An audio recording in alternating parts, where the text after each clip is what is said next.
Maria Cristina for such a wonderful voice.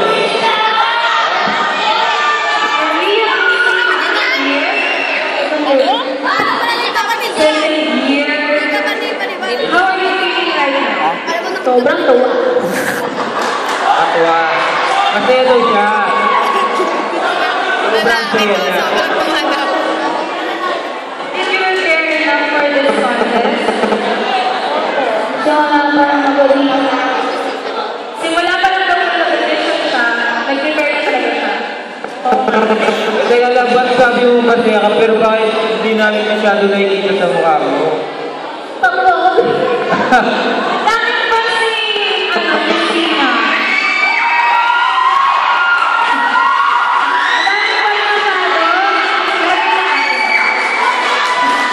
Okay. So, let's hear it from our judge. Honorable Jimbo Ambayan, what do you have to say? Hi, Christina. Full of emotions ang kanta mo. Alam mo yung mga kantang yan, parang nababalikan namin takto yung mga nakaraan namin eh. Yung mga panahon na silakan ng aming mga puso. Anyway, sino naiisip mo nung kinakanta mo yung kanta mo? Ikaw, Ha? Marami. Marami. Maraming nag-I love you goodbye sa'yo? Dahil hindi naman. Ay, hindi naman.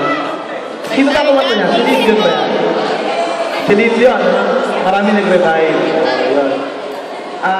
Yun. Marami na nag-revive. You know, honestly, habang kinakanta mo yan, nakanganga ko. Nakikita mo naman eh, no? Dahil, kita-kita mo yung emotion sa'yo, nakapikit ka pa. And then, pasok na pasok yung full point sa confidence level.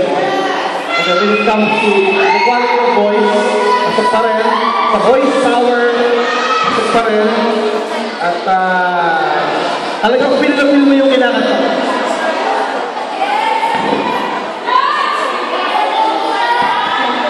Yan, gusto mo, di ba? Gusto mo ng kanta. Kaya dahil dyan, bibigyan kita ng... mamaya na, malalaman mo grade mamaya. Sige, salamat Christina. At